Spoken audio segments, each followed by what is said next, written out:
Then we're told about Stephanas. He also was baptized by Paul, and again, that was unusual. And he and his household dedicated themselves to serve the church as leaders.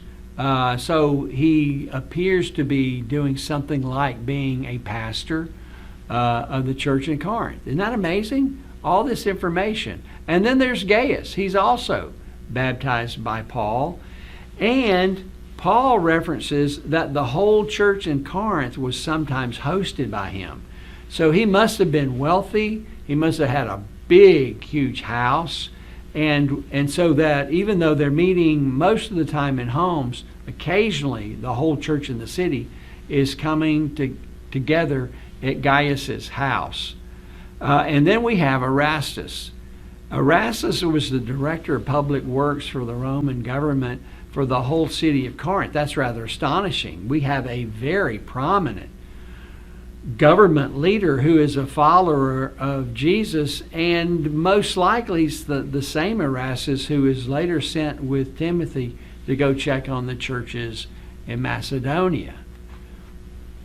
And then we have Phoebe in Romans 16:1, and she's referred to as a servant of the church in Cenchreae.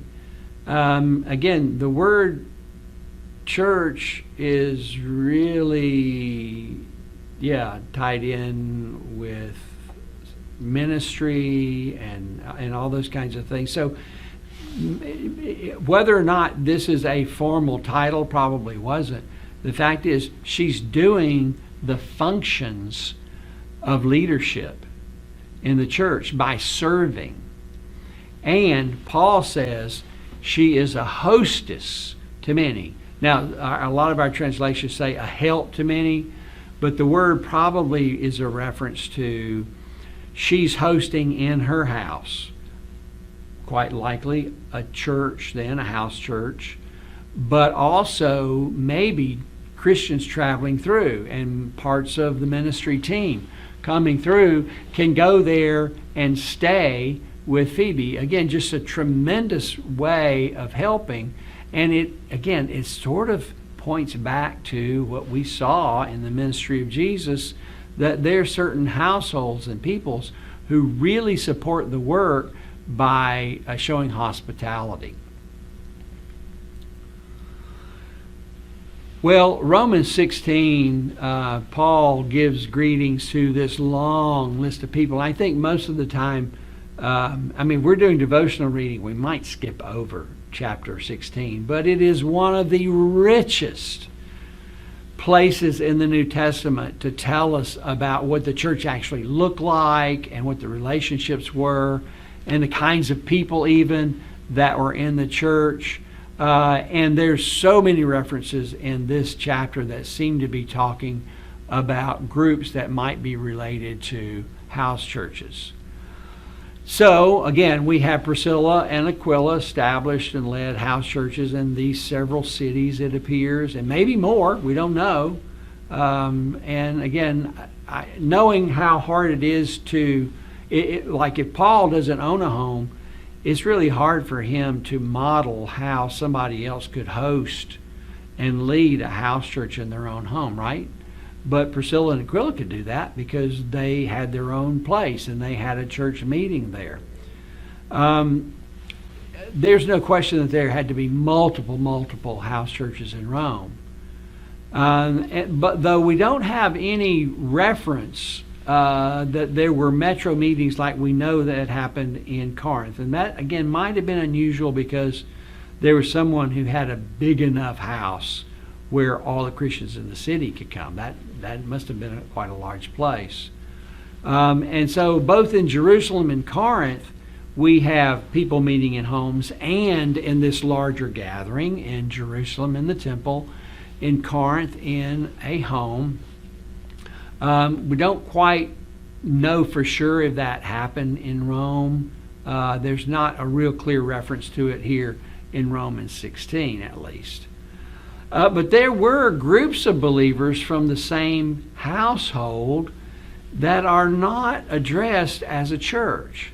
And when you think about that, you think, okay, maybe the household leader is not a Christian, but that servants or even family members in the home have heard the gospel and have believed, and maybe they are quietly encouraging each other, and maybe even reading scripture or telling stories or singing or whatever.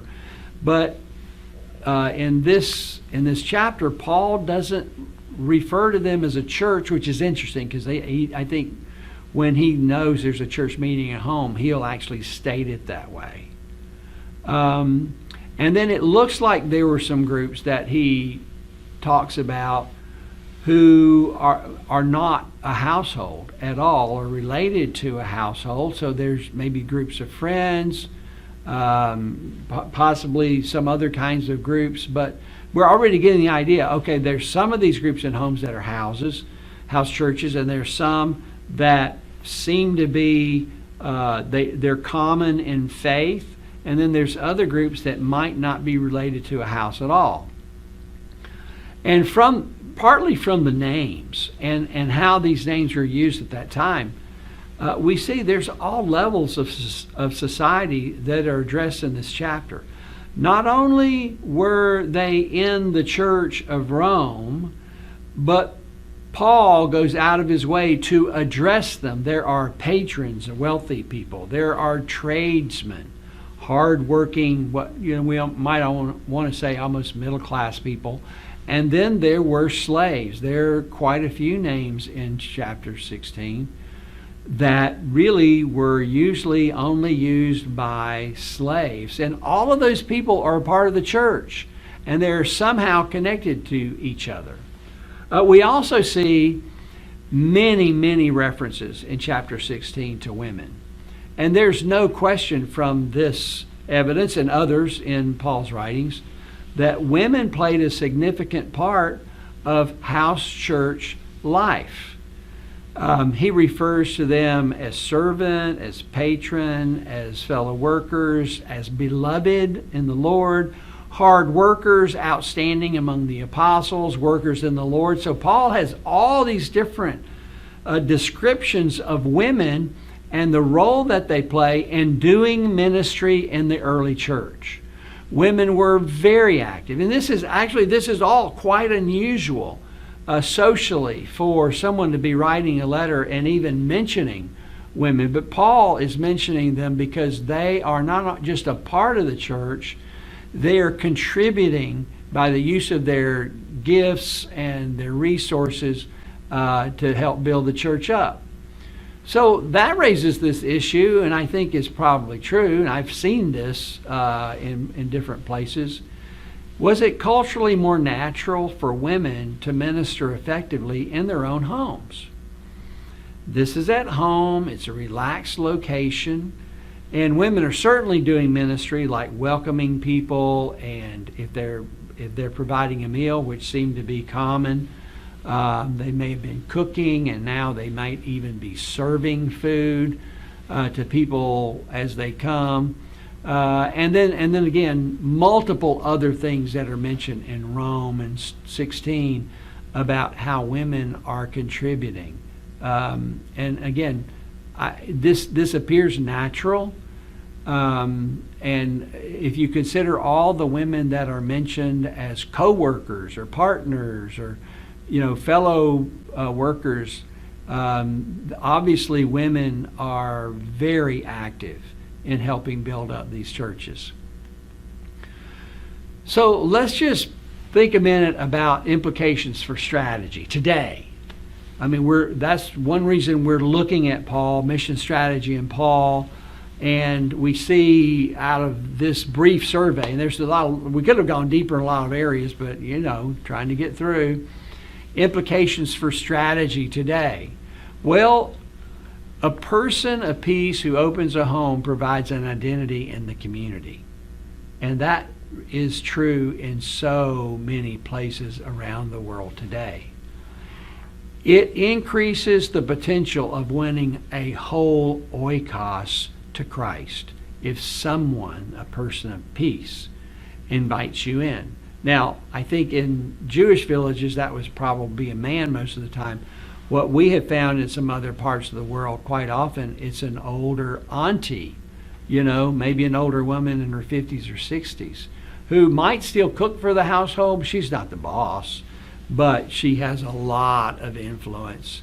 A believing oikos provides mutual support to people who are coming to faith and being discipled, and many openings to impact neighbors, relatives, co-workers, and friends. We've been out in different neighborhoods in places like South Asia or Southeast Asia. We get invited into a home, served tea or coffee or something like that, and then say, thank you so much for your hospitality. We'd like to share a story that's the most important story in the whole world. And the person says, stop. And they go run outside and gather neighbors and their friends and maybe relatives down the block. And before you know it, they've gathered 30 or 40 people there in the house. And you've got an hour and a half or 2 hours to share the gospel with them. That's the kind of thing, even today, I'm talking about in contemporary life, actually works and is amazing and shocks those of us who are Americans because we're just not used to, in most communities, this kind of dynamic. Households played a critical role in providing material support and hospitality to the apostolic team as they ministered in one place for a while and then later as they traveled. It's just a tremendous help to have a place to stay and some food and not to have to carry all that money and stay in a hotel or a motel or an inn or something that you're not sure all that's going on there. Here in a home where you're respected and you have values, common values, is so much safer place to stay. And research shows that people who come to faith in house movements have a deeper faith. I've even since writing this, I've continued doing research, and there's just no question. We Americans, because we haven't seen this very much, we often wonder, how can this be real? How can this be good? But because people are already connected to each other in relationship, and they have mutual support, and they now have a place to worship and learn Scripture and all that, that groups that meet in homes are usually healthier in their faith than those who come individually or maybe are meeting in some place provided by outside funding or something. Houses in the New Testament varied in size and style due to the economy, locally and regional styles. Some were undoubtedly quite small, while others allowed for relatively large gatherings of disciples. So this does influence greatly. I mean, how many places can you find to meet? Well, if there's a good number of homes that have that courtyard out there, at least during much of the year, there's a lot of places to be meeting, to be gathering people before they come to faith. That's actually one of the best parts of this. In general, house churches were the primary building block of the early Christian movement. And that is true in the places around the world where the church is growing the fastest in our own day. You can easily have 1,000, 2,000, 3,000 churches meeting in homes without this huge outlay of funding. But if you have to start thinking about, well, we got to provide a place for each one of these to meet, you're going to limit this significantly. I mean, it might be too hard to do a dozen. And, over here is a place where hundreds and hundreds, because every time there's somebody who has a house and they come to faith, or they're just curious about the gospel, you may have a place for a seekers group or and hopefully a house church. However, even in the New Testament, there's evidence that in places where it was practical, there were also larger occasional metro gatherings of the believers. And I still believe that this is the most powerful combination. in a home where it's intimate and private and we could talk about these things and ask questions, and then, if possible, in a larger gathering where we see this is not just the 12 or 20 of us who are interested in Jesus. There might be 1,000 people here, and how exciting that is. And we can, our faith can build and grow in those kinds of places. So this appears to be the New Testament pattern. Where possible, we're doing both, but everywhere we're doing house church. The early church could not compete with the impressive pagan temples that dominated Roman cities. I've actually heard missionaries use this as an argument against meeting in homes. But they weren't going to come up with money to build a structure that would be greater than the greatest mosque or temple in most of the cities around the world today. We can't afford to go build a bigger building than, the largest majority meeting place in the country. That's just crazy. Well, the early church doesn't seem to have worried about that. They couldn't compete with in Ephesus with the Temple of Diana. There's no way. It was one of the wonders of the world. But they overcame with the depth of their love and their community and the courage of their witness, not the size of their meeting place. And we've got to get back to that in our mission strategy. It's not about how big a place. It's about the quality of the relationship among believers and how bold and courageous we are to tell others about Jesus. That transformed the pagan world in the first 3 centuries. Now, there are several examples of Oikos leaders being sent to other places. House churches contributed finances, logistics, and people to mission endeavors in other places. And as we know, even in some places today, house churches can contribute perhaps a higher percentage of their resources if they're not also trying to build a building or rent a place or whatever. They're satisfied with the house where they are, and now what they gather can more easily go into supporting ministry. Now, we should more often use the model of an apostle staying in an established household.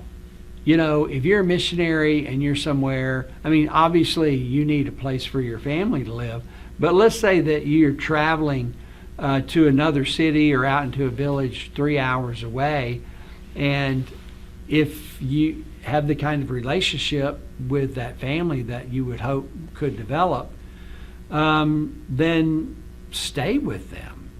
Don't go out there, rush out there and minister a few hours and then have to rush home. Go spend the night and stay up that night and talk about the Lord and read and pray together. And it works today just like it did in the time of Jesus and time of the apostles. Now, on the other hand, using a missionary's home, and I use the word apostle here because it means sent one. It's essentially what a missionary is. Using the missionary's home all the time to establish a church can be counterproductive when it's viewed as non-reproducible by the locals. It may be that they would have been glad to take turns or to host a Bible study or a seekers group or a new house church. But if the missionary does it, which seems nice, they might think, oh, well, this is a nicer house, so we can't do this in my house. But on the other hand, the missionary's home should be a center of hospitality. Maybe co-workers and local church planners or whatever who come through and stay for fellowship and for gathering people together and training them for a few days, maybe during holidays or during the agricultural cycle when they're not as busy. So I think using the missionary's home is important. We just need to be really wise about how it goes. It can be that we set a pattern that we start churches in missionaries' homes and people don't catch it that they could do it in their homes too. And when that happens, and that, let me tell you, that does happen out there.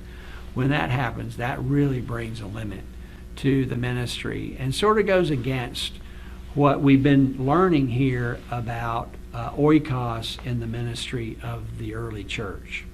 So many implications, and obviously homes played a role in the ministry of Jesus and in the ministry of those he sent to the nations with the gospel.